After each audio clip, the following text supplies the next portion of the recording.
Yeah, so welcome to today's session on decoding CTO, PCI. So today I'm bringing a case of bifurcation with CTO in LCX. I'm Dr. Sharath, interventional cardiologist from Medicover Hospitals, Hyderabad. So my case is a 66-year-old gentleman with coronary artery disease and anteroseptal MI, Trop positive with good LV function. CAG was done showing triple vessel disease and comorbids like type 2 diabetes. This is the angiogram showing a significant lesion in non-dominant ostial LCX as well as significant lesion in LAD, and also there is a CTO in LCX after OM1 origin. So you can see LADs, there is a significant lesion in proximal to mid LAD and total occlusion of LCX. This is the right side, right coronary artery, so which showed an intermediate lesion, but we can as well see the filling of distal left circumflex from an epicardial collateral from right coronary artery. So it's an intermediate lesion in mid RCA and also filling distal left circumflex. So this is the anatomicogram of this patient. So LAD showing a significant lesion, and also lesion looked like extending into LM, distal LM, and ostial LCX is tight lesion, and also OM1 the lesion is extending, and there is a total occlusion of LCX after OM1. Immediately after distal cap there is a bifurcation, and there are epicardial collaterals from RCA. This is AV groove epicardial collateral filling LCX, as well as epicardial collaterals from OM and diagonal, which is coming to this OM.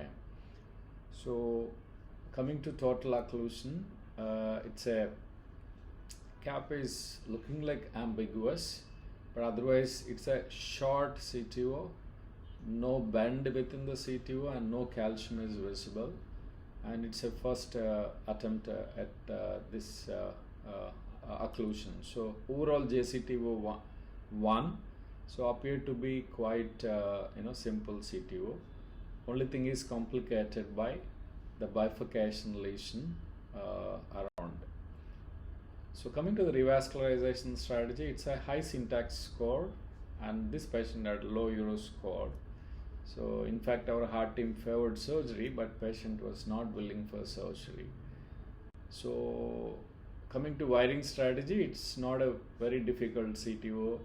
So yeah, it's a cap is slightly looked ambiguous, but as overall lesion is very discrete and short, we thought of going ahead with antegrade wire escalation, and based on antegrade wire escalation, if it goes to true, we can complete case. If it goes true to false, then we can use some re-entry techniques or parallel wire. Because there is a bifurcation at distal cap, most likely we may have to use a parallel wiring, or there is a good retrograde collateral, so we can go retrograde and complete case. So coming to the technical challenges in this case, stenting strategy is the most important thing. So how many bifurcations we have to do? This is one bifurcation LCX to OM and LAD LCX, as well as one CTO is open, there is another bifurcation here. So and also negotiating LCX CTO, because there is a bend here, so it's quite difficult to navigate microcatheter to the proximal cap many times, so which you can see in subsequent slides. To decide on bifurcation strategy, we did IVUS from LAD and IVUS from OM1. So to optimize our bifurcation strategy. These are the lumens and diameters. You can see LED, it's a 7.9 mm square with 3 to 3.3 diameter at distal reference. This is at the lesion around 3.5. In fact, it is slightly over measured. It's 3.5 mm square. So with a block area of more than 70%. And this is at the proximal LED around 8.12 mm square, but there is block sitting almost around more than 50%. This is at the ostial LED. You can see, yeah, this is slightly over measured, so it's around 5 to 5.5 mm square with more than 50% block area. And this is LMCA. You can see the block is extending into LMCA, and it's more than 3 millimeters into LMCA. And this is a osteoproximal LMCA, which is quite okay with a block area of 2.8 and diameter of 4.2 to 4.4. So we did an IVUS from OM1, so which showed 5.9 mm square here and 5.3 mm square here, and ostium had a significant block. These areas there is no significant block, but ostium had a very discrete and significant block of more than 65 to 70%. And this is LCX, ostial LCX. It's a less than 3 mm square with more than 70% of block area. So up to ostium, block is extending, and you can see this is LMCA where block is also extending into LMCA more than 3 millimeter. So I took all this IVUS information into a graphic to make you understand, my stunting strategy. So this is IVUS here is 15 mm square, and so with a 28% block area.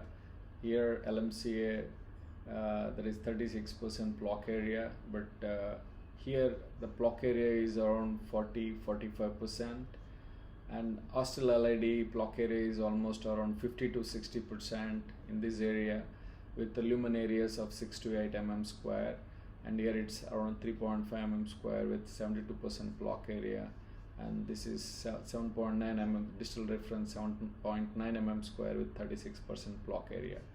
In OM, this is 5.9 mm square with 37% block area. Not much of block area here, but here you have almost 70% block area with 3 mm MLA, and LCX more than 70% block area with 3 mm square of MLA, and block is extending into LM.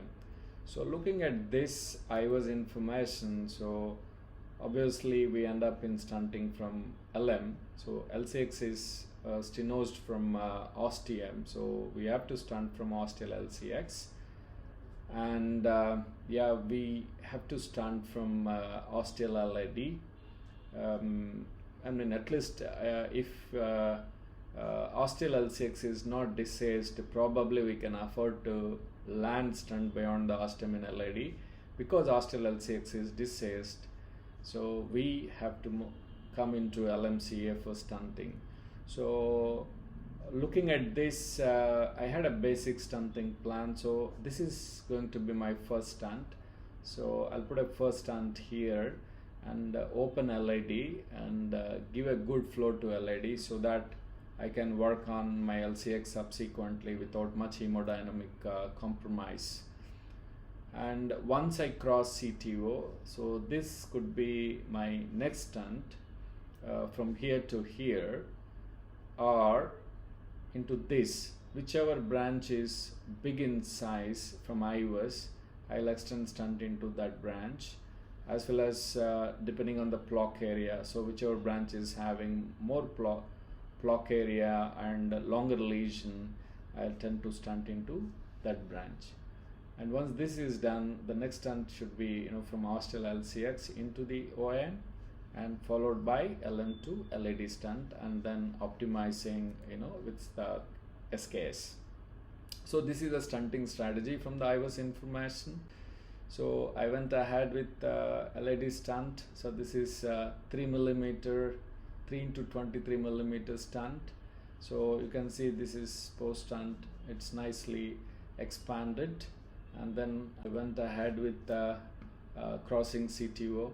You can see here, as I predicted, this angulation is quite abnormal. Commonly what happens, wire will go along with microcatheter into OM. So usually wire will buckle while microcatheter is being pushed forward.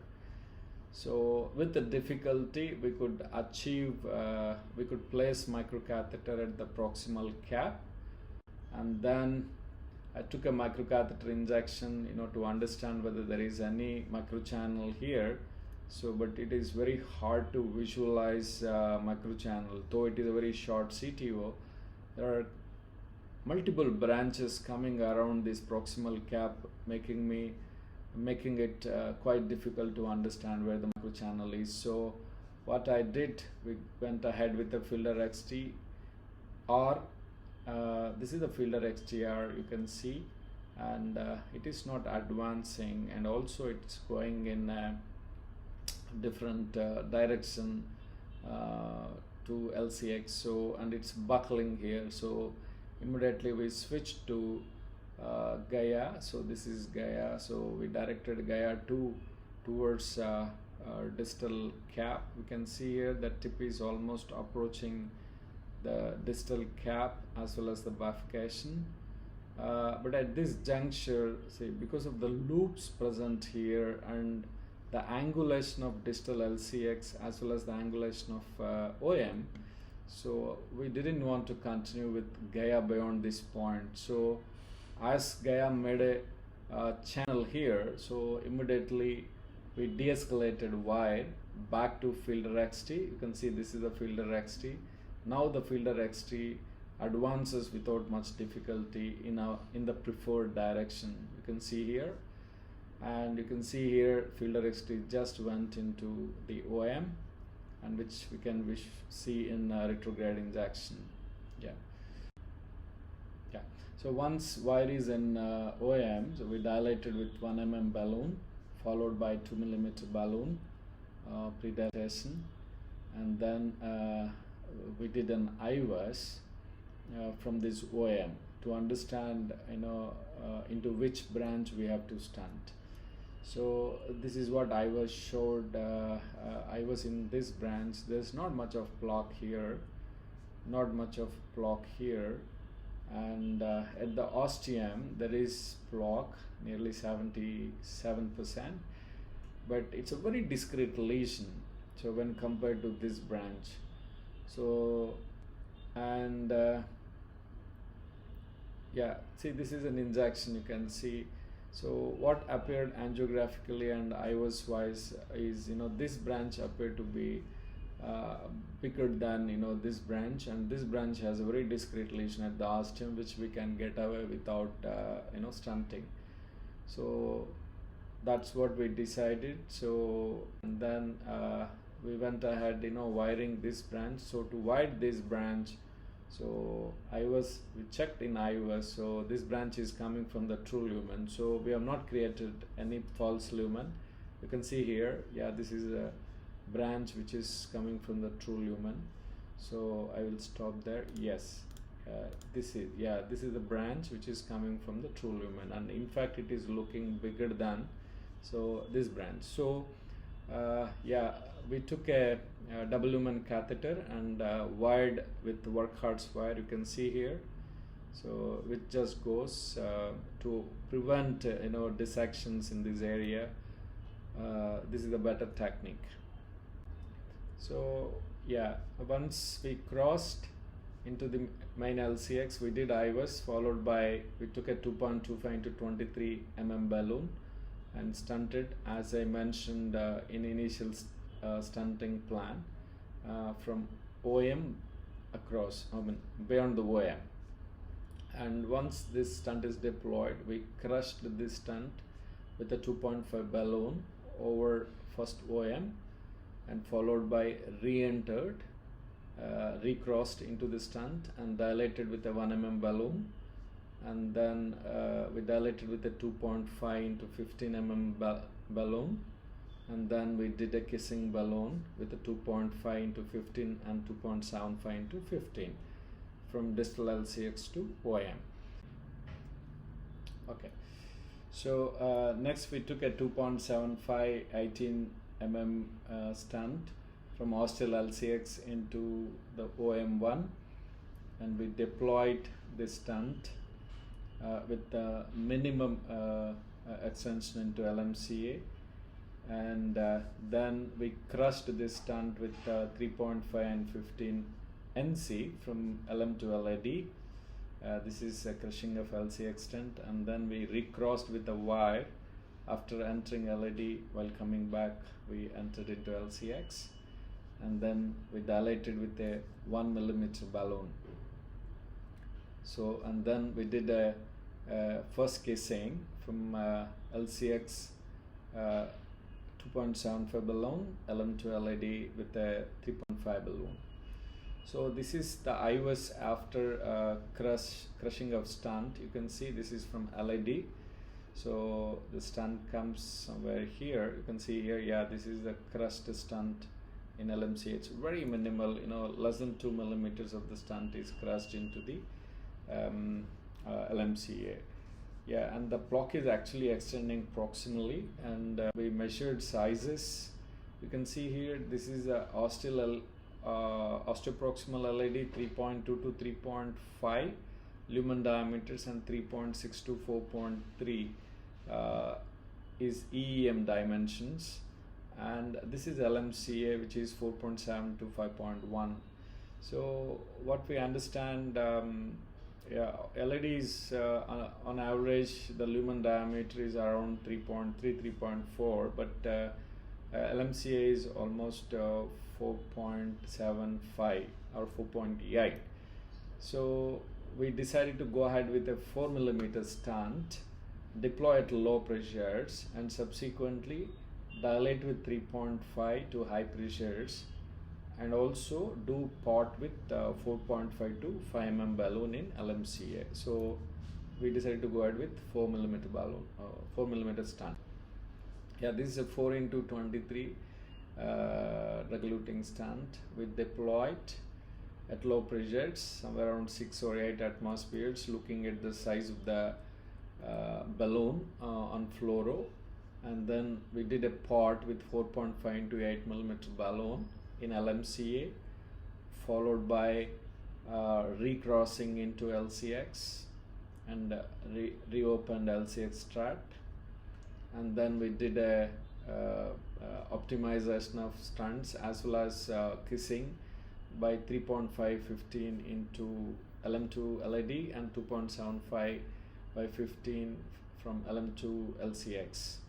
So yeah, so after this kissing, I tried to cross into this LCX, but it was quite difficult, you know, not allowing any balloon even nano cross.